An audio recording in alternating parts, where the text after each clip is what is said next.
Now, talk to anybody about Le Mans, and we know it's the centenary this year, and talk to anybody about Le Mans in the 1920s and even the 1930s, and they'll talk to you about Bentley. But actually, the car that won the first ever Le Mans 24-hour race was very much like this, a Chenaille Welker, which is very similar to a Bentley in so many ways, but nonetheless, it is a French car, and this exhibition is all about French cars at Le Mans, and we have a whole range of different cars here. The Chenaille Welker, you can see, paint that green and it would be very similar to a Bentley. Big, strong, muscular car.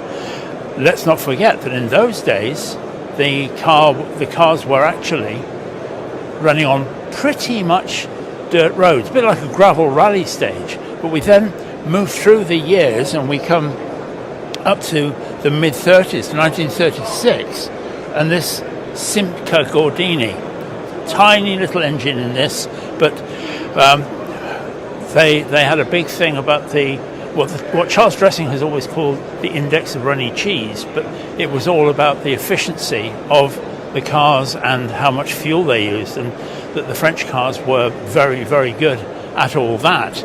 We then come perhaps to one of the least likely cars ever to run at Le Mans, and this is the Renault 4CV, 4 Cheval, and a basic four-door saloon car of the time, but this ran in 1951, and there are some great pictures of those cars back in the day when they were running inevitably at the back of the field, but nonetheless some great stuff. And then we come, bearing in mind that this is all about French cars at Le Mans, 1960, and the DB Panhard.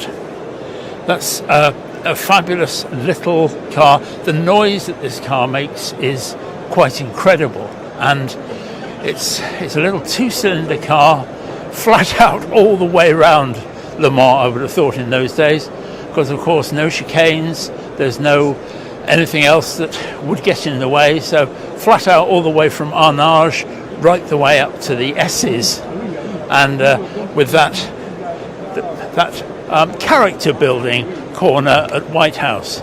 This is the Alpine Renault, the A210 from 1967, still very much in original condition. It's sitting there with the red, white and blue stripes, of course, for the glory of France. And then we come to the Inalterra, which is the next car on the list. The Inalterra is an interesting car because it was actually entered into the GTP category, but it was the forerunner of Group C, and you can quite clearly see this car being a grandfather of Group C. It was called an Inalterra after its sponsor, who made wallpaper, but actually it was the first rondeau built in Le Mans, built in the city of Le Mans, and looking every bit like that grandfather of Group C. The Courage Pescarolo, 2003, this car, Peugeot engine, and that once again we have the glory of France riding on this car's shoulders.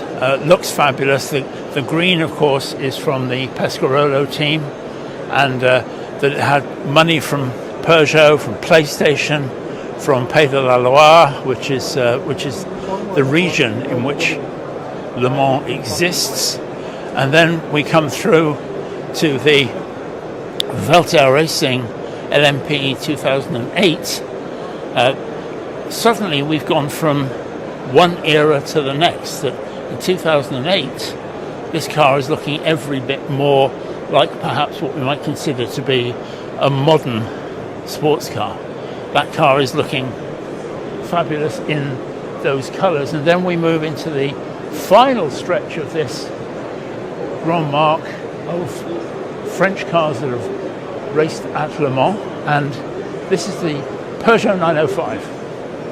Peugeot 905 was a rocket ship when it was put together. Very, very quick. You can see that, I suppose it's a declaration of how serious they were drivers' names on the side: Yannick Delmas, Derek Warwick, and Mark Blundell. So a very, very quick car there, the Peugeot 905. And then we move into another of the Pescarolo stable, the Pescarolo Judd. They'd severed their links with Peugeot by then. And we have a similar car to the one we've just seen, but the Pescarolo Judd, very much a modern racer. Then the Matra Simca. Now, what about this for a special car? This is the 1972 Matra Simca. That was it's a private collection car here as of right. This is the Le Mans winning car, driven by Henri Pescarolo, that man again, and Graham Hill. And everybody said he was too old, he was past his prime, he was all those things, including Henri Pescarolo, but he went on to win the race. And then right at the head of the queue, we have the Peugeot 9X8.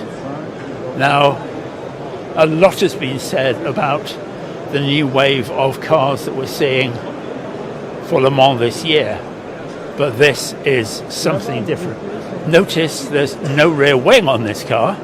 There's nothing like a rear wing. It's all done by the Venturi underneath, and the car is, I can't say how fabulous this looks. It's very understated in this lovely grey and black. The detail on the car is incredible, and I think that I've just fallen in love with my next great car, because this is superb in every way. Quick gamble round all those cars, the French cars at Le Mans.